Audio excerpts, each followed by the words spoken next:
Clause 7, product or service realization, is at the heart of how the organization conducts its business, produces its product, or provides its service.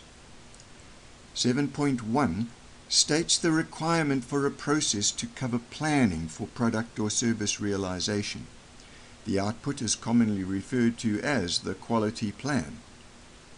Much flexibility is allowed in the form of the planning output, which could be, for instance, tabular, flowchart, or textual, whatever the organization considers suitable for its operation. The plan will identify the what, the how, and the who of its product or service realization in terms of quality objectives, requirements, processes, documents, resources, verification or testing, and records showing evidence of meeting requirements. Many organizations will use project management software to plan and monitor progress against plan. There can be overlap between the planning required here for 7.1 and the planning required for design and development described lower down under 7.3.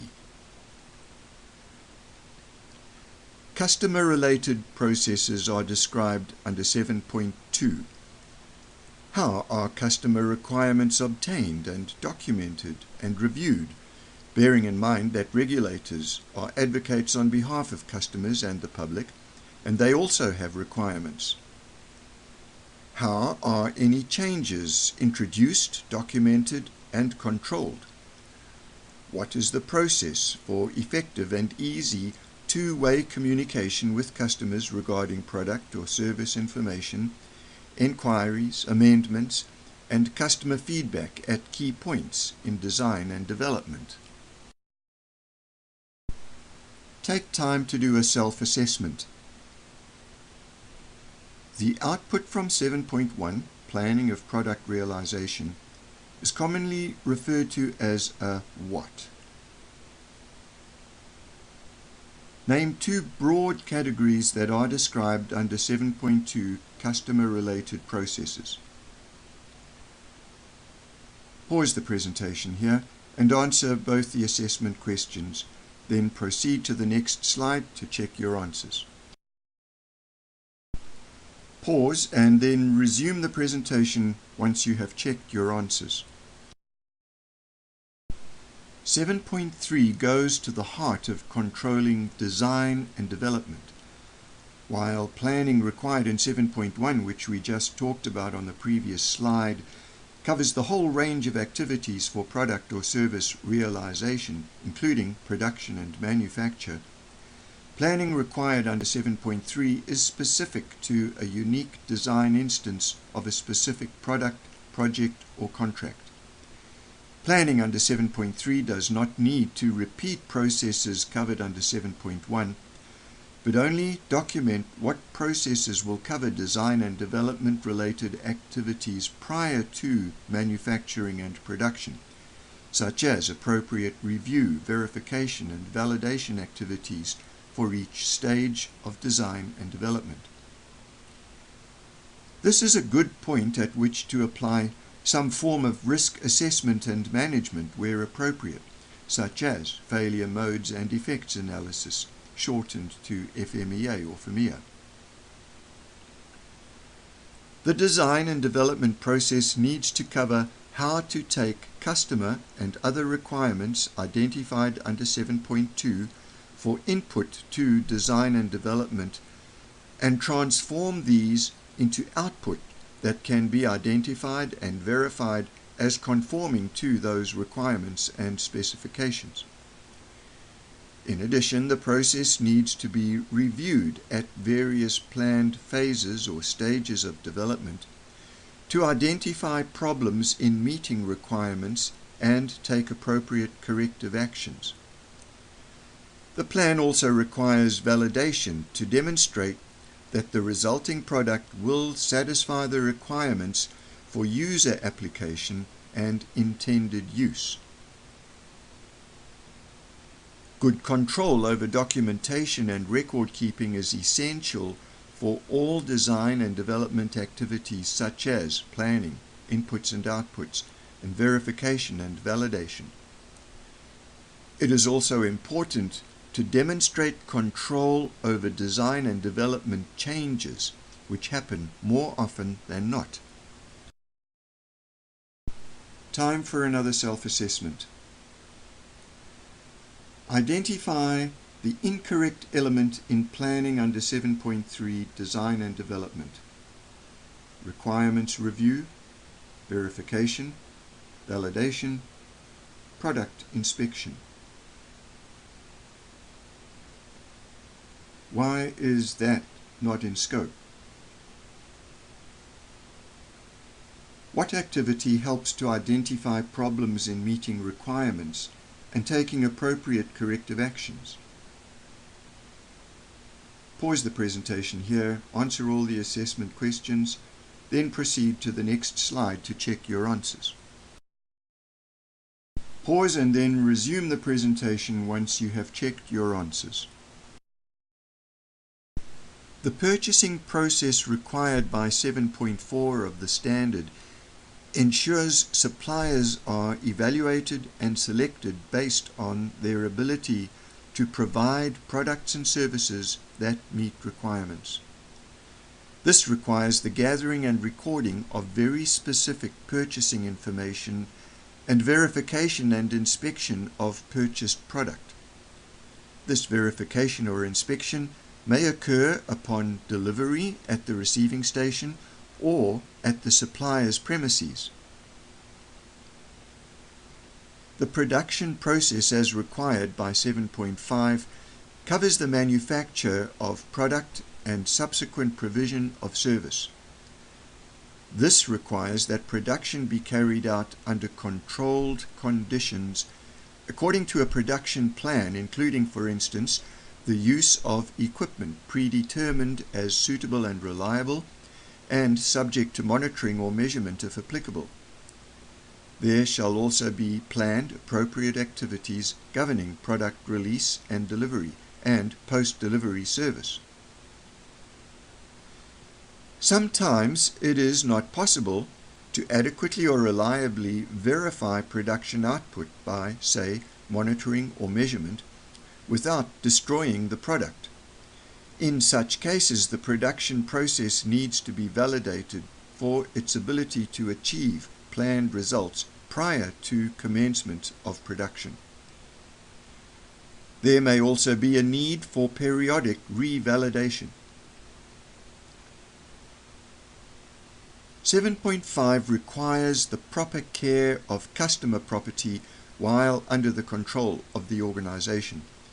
Customer property may include intellectual property and personal data. Finally, this clause also requires that product be uniquely identified and traced where this is appropriate. This may be done in various ways, including configuration management. This also helps with the requirement for product to be preserved in a good state of conformance in its whole and in its parts throughout the stages of processing through to final delivery. As regards the control of monitoring and measuring equipment, calibration can be done internally or by a supplied service. If this is done by a service supplier, it shall be done according to the purchasing process in 7.4. If your company does its own calibration internally, then this needs to be done following a procedure in accordance with Clause 7.6. This requires good record keeping, which will almost certainly be reviewed by auditors. Take time to do a self-assessment. Verification or inspection of goods from suppliers must be done upon delivery at goods receiving. True or false? Using suitable equipment subject to monitoring and measurement is an instance of carrying out production under what conditions? When is it necessary to validate a production process? How is monitoring and measuring equipment controlled?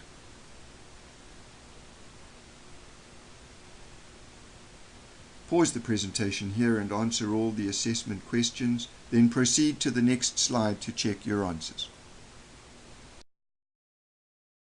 Pause and then resume the presentation once you have checked your answers.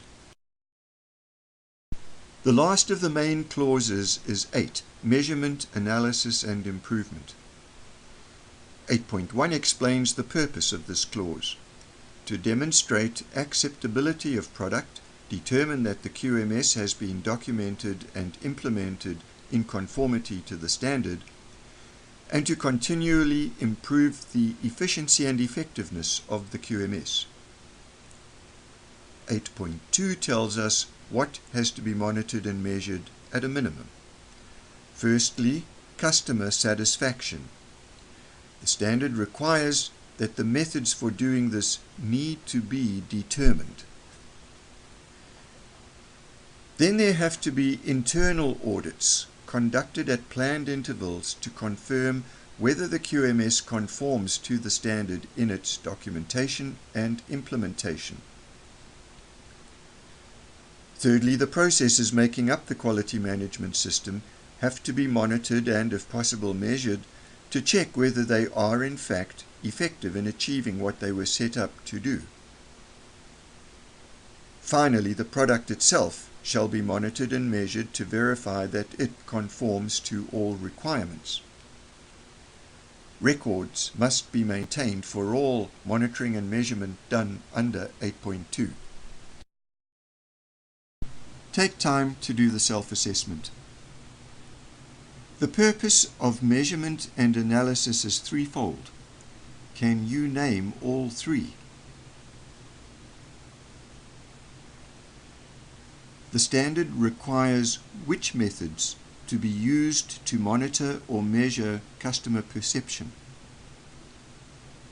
Pause the presentation here and answer the assessment questions, then proceed to the next slide to check your answers. Pause and then resume the presentation once you've checked your answers.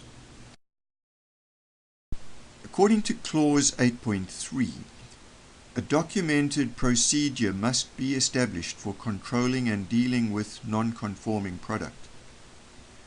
The first obligation regarding non-conforming product is to identify it as such and prevent its unintended delivery or use. There are various ways that the standard permits for dealing with non-conforming product. If it is reworked or repaired as a correction, it must be re-verified to demonstrate conformity. 8.4 requires data from various sources to be collated, analyzed and trended for the purpose of improving customer satisfaction, supplier performance, product quality and process effectiveness, as well as identify opportunities for improvement and preventive action. Take time to do the self-assessment. What is the first obligation regarding non-conforming product? What are some of the purposes for analyzing data according to 8.4 of the standard? Pause the presentation, answer the assessment questions, then proceed to the next slide to check your answers. Pause and then resume the presentation once you have checked your answers.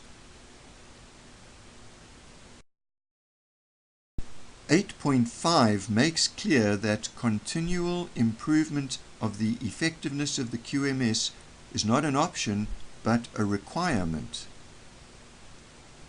8.5 also requires the establishment of a documented procedure to handle corrective actions which seek to eliminate the causes of non-conformities which have occurred, and preventive actions which seek to eliminate the causes of potential non-conformities which have not yet occurred but for which one or more root causes have been identified. Corrective action should not be confused with a simple correction, which addresses a non-conformity without dealing with the root cause. Take time to do the last self-assessment.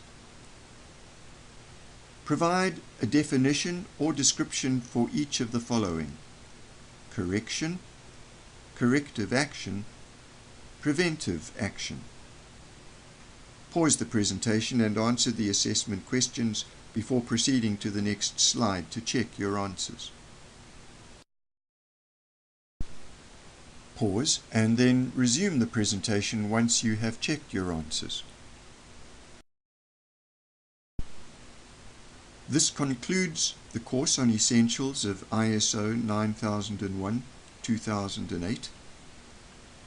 If you have questions or wish to follow up in any way, contact the author and presenter, Terry McCann, at the email address on this slide, terry.mccann@tcmc-qms.ca.